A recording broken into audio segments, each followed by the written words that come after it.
La lluvia se detuvo apenas unos momentos antes de que bajaran el ataúd de mi abuelo a la tierra, pero el aire seguía cargado de humedad, presionando contra mi pecho como un peso físico. Mi vestido negro se pegaba a mi piel, y podía sentir una sola gota de agua, lluvia o lágrima, no podía distinguir, deslizándose por mi mejilla.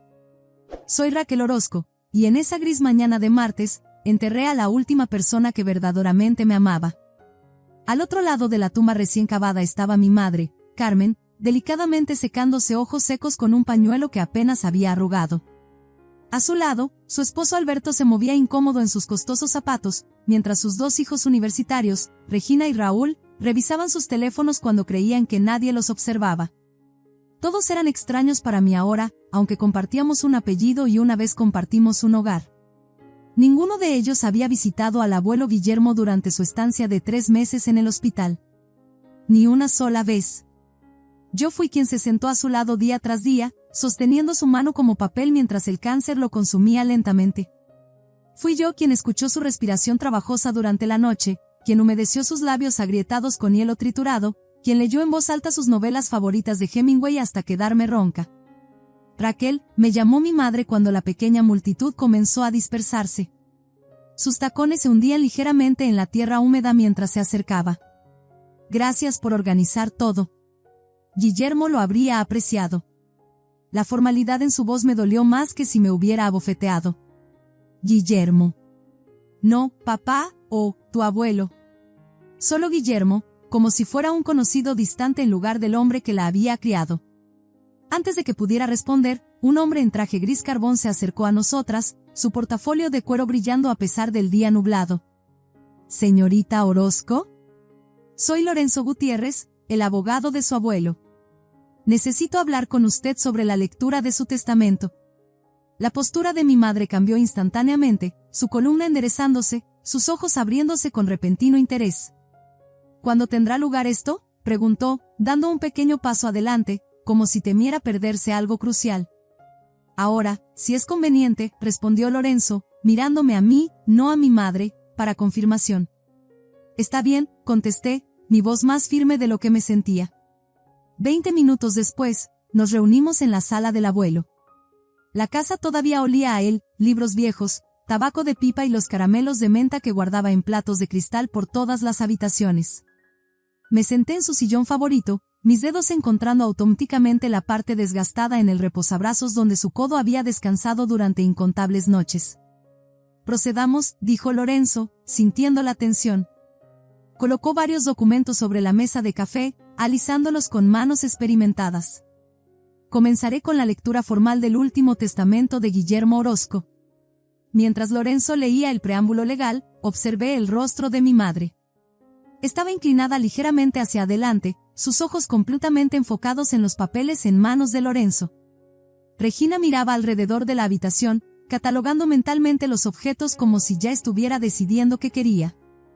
Raúl miraba su teléfono debajo de la mesa de café, fingiendo desinterés mientras escuchaba atentamente. A mi amada nieta, Raquel Inés Orozco, continuó Lorenzo, le dejo toda mi propiedad, incluyendo mi residencia principal en Avenida Silverpine 1257, mi casa de vacaciones en el lago Clearwater, y todos los activos financieros que suman aproximadamente 800,000 pesos dólares. La habitación quedó en absoluto silencio. No estaba sorprendida, el abuelo siempre había dejado claro que yo heredaría todo, pero las expresiones en los rostros de los demás no tenían precio. La boca de Regina literalmente se abrió, y la sonrisa de mi madre se congeló en su lugar, sus ojos entrecerrándose casi imperceptiblemente. Adicionalmente, continuó Lorenzo, a Carmen Orozco, le dejo mi juego de plata de cocina, que siempre admiró. Mi madre se enderezó. ¿Qué? ¿El juego de plata? ¿Eso es todo? Lorenzo asintió. Así es. Viejo tonto, murmuró entre dientes, pero en el silencio de la habitación, todos la escucharon. Sentí una oleada de ira calentando mi rostro. Ese juego vale varios miles de dólares, dije fríamente. Y él no te debía nada. Después de que Lorenzo terminara la lectura y se fuera, mi madre se volvió hacia mí, su rostro compuesto en una máscara de preocupación maternal que no llegaba a sus ojos. Raquel, necesitas considerar compartir algo de esta herencia con nosotros. Tu padre habría querido que su familia estuviera atendida. Mi padre lleva muerto 12 años, respondí con calma, sintiendo que el viejo dolor me atravesaba. Y el abuelo Guillermo era mi familia. La única familia real que he tenido desde que papá murió. Eso no es justo. Regina interrumpió de repente, su rostro enrojeciéndose de ira. No mereces todo esto. ¿Qué te hace tan especial? Ni siquiera eres tan inteligente, ni bonita, ni talentosa. Nunca lograste nada. Miré a mi madre, esperando que me defendiera. No dijo nada. Su silencio decía todo lo que necesitaba saber. Bueno, Regina, dije tranquilamente, ya que eres tan inteligente, hermosa y talentosa, estoy segura de que no tendrás problemas para hacer tu propia fortuna. Ahora me gustaría que todos se vayan de mi casa. Salieron arrastrando los pies, gruñendo y lanzándome miradas de desprecio.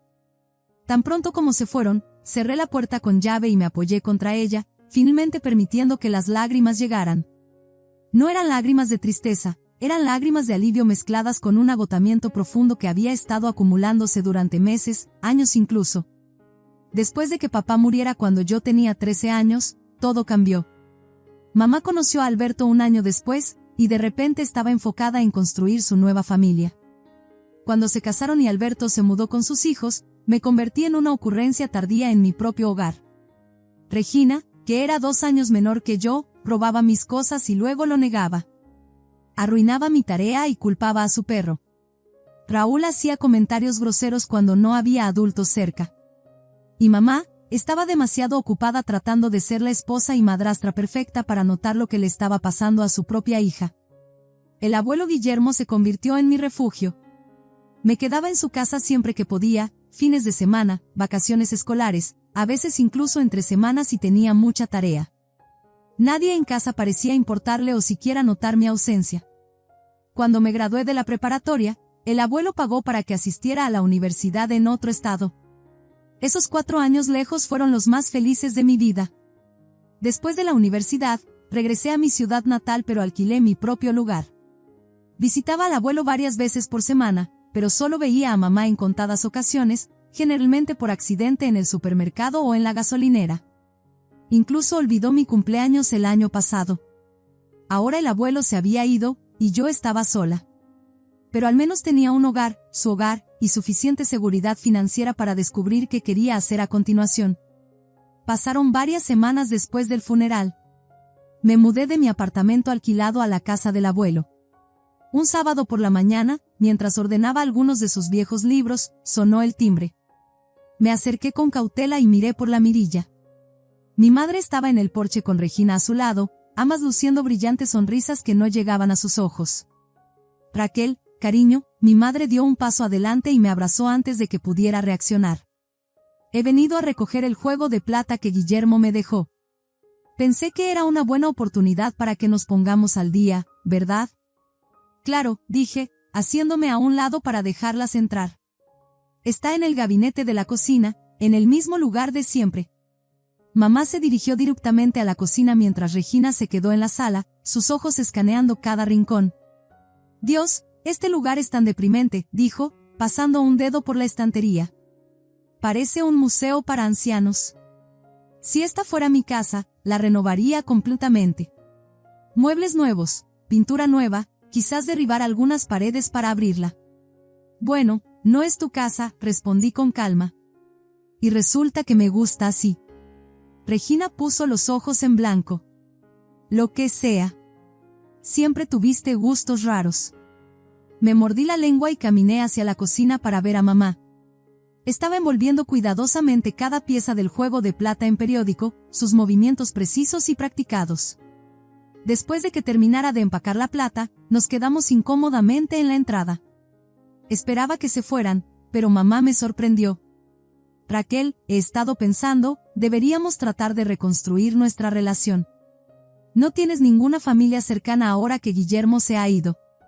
Casi me río de su repentino interés en mi bienestar. Es cierto, dije sin comprometerme. ¿Por qué no vienes a cenar el próximo sábado? Prepararé todos tus favoritos, pollo parmesano, puré de papas con ajo y ese pastel de chocolate que amabas cuando eras niña. Estaba a punto de rechazar cuando algo me detuvo. Tal vez fue curiosidad, o quizás alguna pequeña parte de mí todavía esperaba por la madre que había perdido años atrás. Está bien, dije finalmente. ¿A qué hora? La sonrisa de mamá se ensanchó. A las 6. Alberto y Raúl también estarán allí. Será una cena familiar apropiada. La semana pasó rápidamente, y antes de darme cuenta, llegó el sábado. Me vestí casualmente con jeans y un suéter, no queriendo parecer que me estaba esforzando demasiado.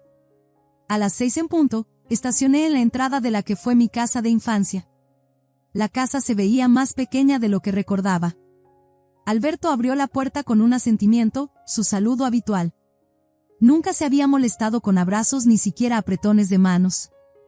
Dentro, mamá se movía por el comedor, poniendo la mesa con el juego de plata que acababa de adquirir de la casa del abuelo. Raúl estaba sentado en el sofá jugando un videojuego, apenas reconociendo mi presencia. Raquel, llamó mamá, llegas puntual. La cena está casi lista. ¿Puedo ayudar en algo? Ofrecí. No es necesario. Lo tengo todo bajo control. Siéntete como en casa. Siéntete como en casa. La ironía no pasó desapercibida. Este había sido mi hogar una vez, pero ahora me sentía como una extraña aquí. Decidí deambular mientras mamá terminaba en la cocina. La sala era prácticamente la misma, aunque las fotos familiares ahora presentaban más a los hijos de Alberto que a mí. Subí las escaleras al segundo piso, pasando mi mano por el barandal donde papá alguna vez había medido mi altura con marcas de lápiz. ¿Buscas algo? La voz de Regina vino desde atrás. Solo dando un paseo por el camino de los recuerdos, respondí. Me siguió escaleras arriba. Convertí tu antigua habitación en mi vestidor, dijo con una risa. Ya no la necesitarás de todos modos, ¿verdad? No dije nada, solo seguí caminando hasta llegar a mi antigua habitación. La puerta estaba abierta, y efectivamente, había sido transformada. Mis paredes azul pálido ahora eran rosas. Donde una vez estuvo mi cama, ahora había percheros llenos de atuendos de diseñador. Mi escritorio había sido reemplazado por un tocador cubierto de maquillaje. Bajé las escaleras, con la intención de ofrecer ayuda en la cocina a pesar del rechazo de mamá. Al acercarme, escuché el tintineo de vasos y me asomé por la esquina. Mamá estaba parada en el mostrador de espaldas a mí, vertiendo algo de una pequeña botella a una taza. Rápidamente guardó la botella en su bolsillo cuando escuchó el piso crujir bajo mis pies. Raquel, dijo, girándose, solo estaba preparando tu té. Todavía te gusta con miel, ¿verdad? Sí, dije, mi mente acelerada. ¿Qué había puesto en esa taza? Me retiré al comedor donde todos se estaban reuniendo. Mamá apareció un momento después llevando una bandeja con bebidas. Me entregó la taza que la había visto manipular. Tu té favorito, dijo con una sonrisa que no llegaba a sus ojos. Me forcé a sonreír en respuesta. Gracias, mamá. Mientras todos se acomodaban y comenzaban a pasar los platos, noté que Regina tenía una taza idéntica a la mía. Mientras mamá estaba distraída sirviendo a Alberto, casualmente intercambié nuestras tazas. Todo se ve delicioso, dije, tomando un pequeño sorbo de mi nueva taza. Observé a mamá observarme, sus ojos saltando hacia la taza cada pocos segundos. Entonces, Raquel, dijo Alberto, rompiendo el silencio, ¿cuáles son tus planes para esa casa tan grande? Parece mucho espacio para una sola persona. No estoy segura todavía, respondí. Por ahora, solo me estoy acostumbrando a vivir allí. La conversación continuó, pero solo escuchaba a medias. Estaba demasiado ocupada observando el creciente nerviosismo de mamá. Decidí quedarme más tiempo del planeado. Necesitaba saber qué estaba pasando, qué había intentado hacerme mamá. La cena se prolongó incómodamente. Mamá insinuó que debería irme, pero fingí que no entendía. Una hora después de haber terminado de comer, Regina de repente se detuvo a mitad de una frase mientras contaba una historia sobre su profesor universitario. Su rostro se puso pálido y se tambaleó en su silla. No me siento bien, murmuró, presionando su mano contra su frente. ¿Regina? Alberto se levantó rápidamente. ¿Qué pasa? Antes de que pudiera responder, Regina se desplomó hacia adelante, su cabeza golpeando la mesa con un golpe seco. Se había desmayado. Todos saltaron en pánico. Alberto corrió al lado de su hija mientras Raúl se quedó congelado, mirando a su hermana con ojos muy abiertos. ¿Qué está pasando? Regina, gritó mamá, sacudiendo el hombro de Regina. Despierta. Alberto verificó su pulso. Carmen, llama a una ambulancia. Mamá buscó su teléfono con manos temblorosas. Mientras marcaba, aclaré mi garganta. Creo que debería mencionar algo, dije con calma. Accidentalmente intercambié tazas con Regina anteriormente. Noté que eran idénticas y no prestaba atención a cuál era cuál. Tal vez bebió algo que no le sentó bien. Los ojos de mamá saltaron a la taza vacía frente a Regina, luego de vuelta a mí. No, eso no es, Alberto, llama al 911 ahora. Diles que se apresuren. Su reacción de pánico confirmó mis sospechas. Observé mientras caminaba de un lado a otro, murmurando para sí misma. Alberto estaba al teléfono, describiendo los síntomas de Regina al operador. Mamá, dije en voz baja, ¿qué pusiste en mi té? Ella se volvió hacia mí. Nada. No seas ridícula. Entonces, ¿por qué estás tan asustada? ¿Qué le está pasando a Regina? Cállate, gritó, su compostura completamente desaparecida. Esto es tu culpa. Tú cambiaste las bebidas. Me alejé y saqué mi propio teléfono, marcando a la policía.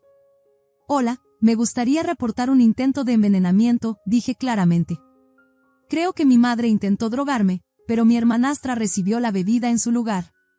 En minutos, los paramédicos entraron corriendo a la casa.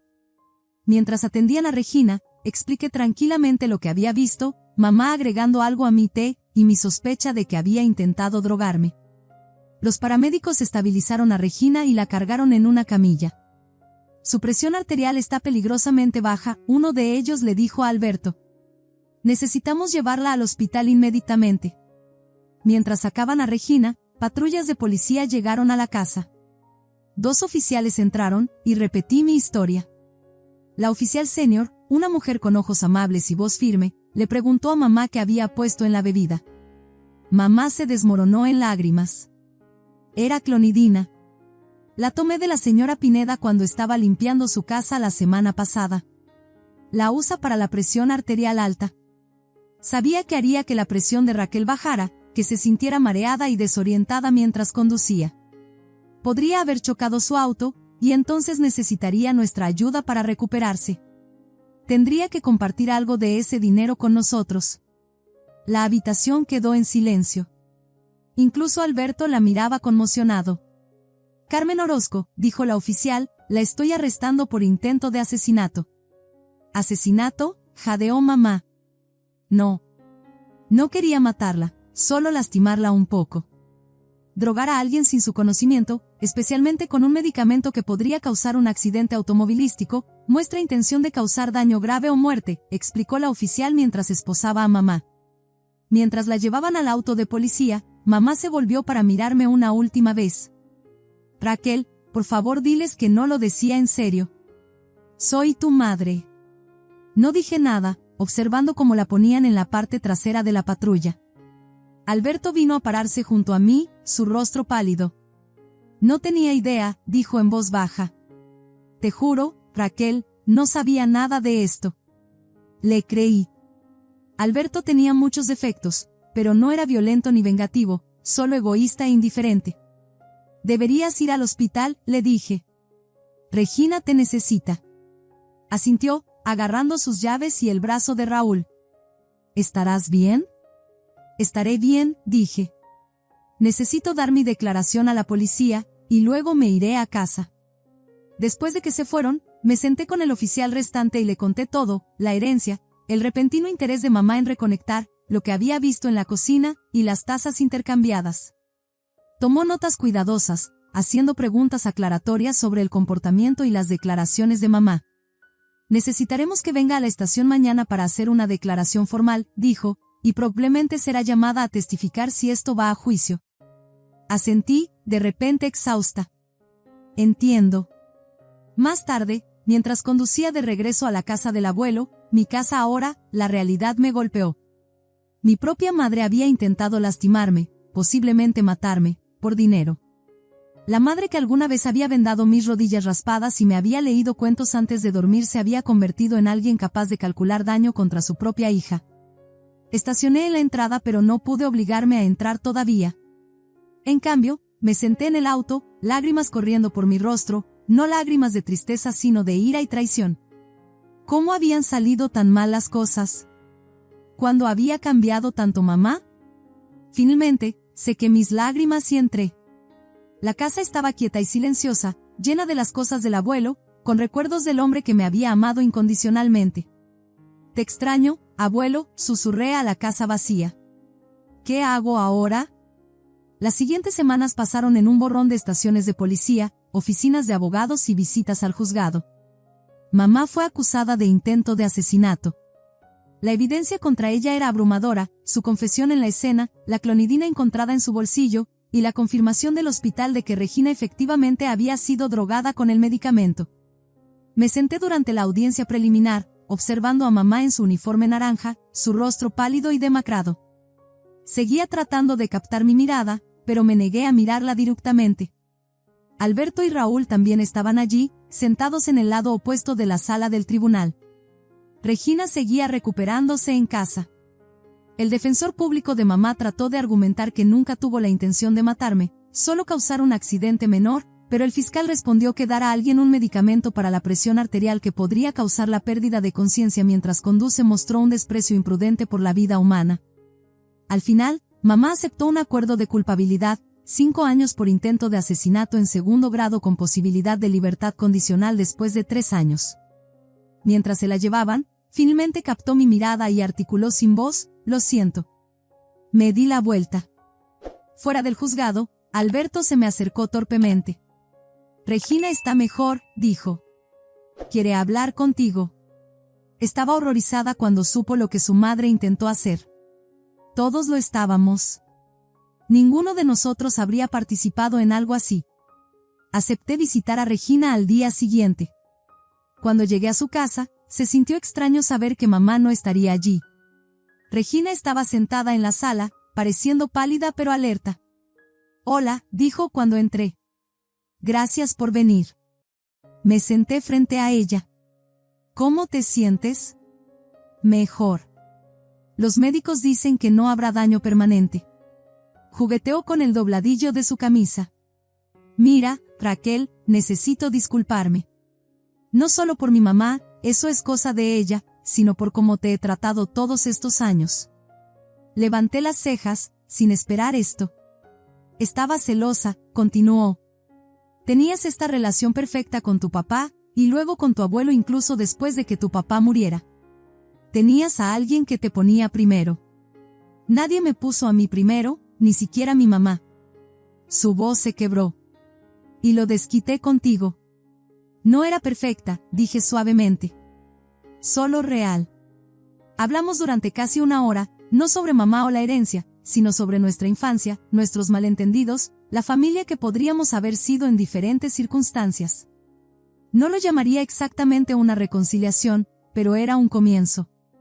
Cuando me fui, acordamos reunirnos para tomar un café en algún momento.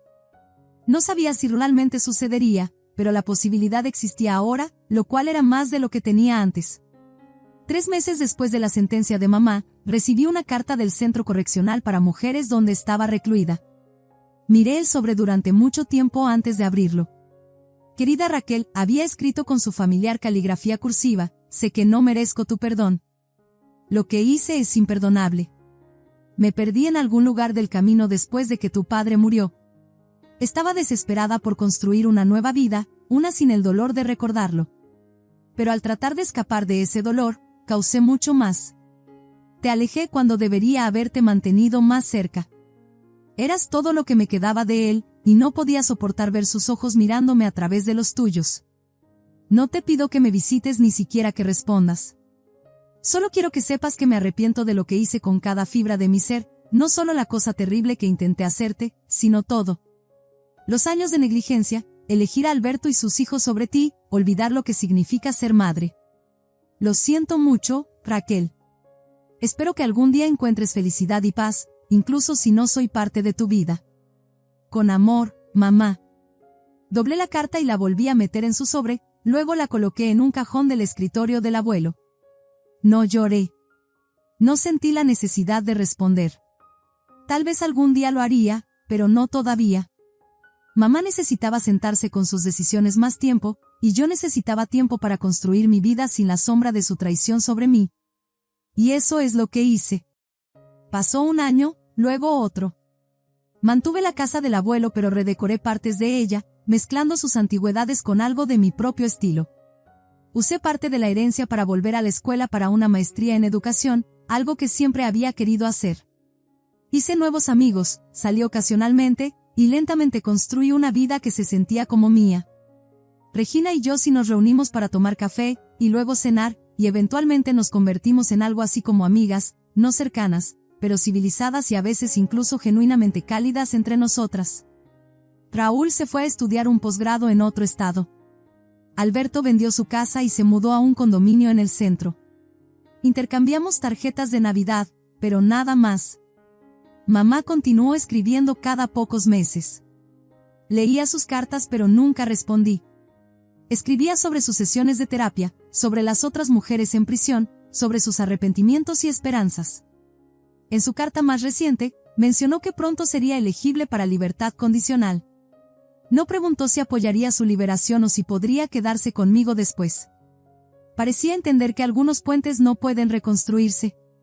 Ayer, estaba limpiando algunas cajas viejas en el ático y encontré un álbum de fotos que no había visto antes. Estaba lleno de fotos de papá y yo en la playa, abriendo regalos de Navidad, andando en bicicleta en el parque. En cada foto, estábamos riendo. En la última página había una nota en la letra del abuelo: para Raquel, nunca olvides cuánta alegría trajiste a la vida de tu padre. Él vive en ti. Me senté allí entre las cajas polvorientas, sosteniendo ese álbum contra mi pecho, y finalmente lloré por todo lo que había perdido y encontrado. Papá se había ido, y el abuelo también. Mamá estaba viva pero perdida para mí de una manera diferente. Había heredado una casa y dinero, pero más importante, había heredado la capacidad de amar profundamente y la fuerza para sobrevivir a la pérdida. Hoy, mientras escribo esto, estoy sentada en el columpio del porche de la casa de mi abuelo, mi casa ahora, viendo la puesta de sol pintar el cielo en tonos de naranja y rosa. Una brisa suave mueve las hojas del viejo roble que papá plantó el año en que nací. Es más alto que la casa ahora, sus raíces profundas y fuertes. No sé qué depara el futuro. No sé si alguna vez perdonaré a mamá o si ella alguna vez entenderá verdaderamente la profundidad de su traición. Pero sí sé que estoy bien, más que bien, en realidad. Estoy en paz con quién soy y de dónde vengo. Papá y el abuelo me dieron el regalo más grande, el conocimiento de que fui amada incondicionalmente. Ese amor me sostiene todavía, una fuerza silenciosa que nadie puede quitarme, ni siquiera la madre que intentó matarme por una herencia que habría compartido si tan solo hubiera preguntado. Si esta historia resonó contigo, por favor dale un me gusta para que otros también puedan encontrarla. A veces las traiciones más profundas nos enseñan nuestras mayores fortalezas, y la familia que elegimos puede sanar las heridas dejadas por la familia en la que nacimos. Recuerda que el amor verdadero deja un legado que no puede medirse en dinero, solo en la marca que deja en nuestros corazones. También no olvides comentar y suscribirte para más historias sobre los altibajos inesperados de la vida.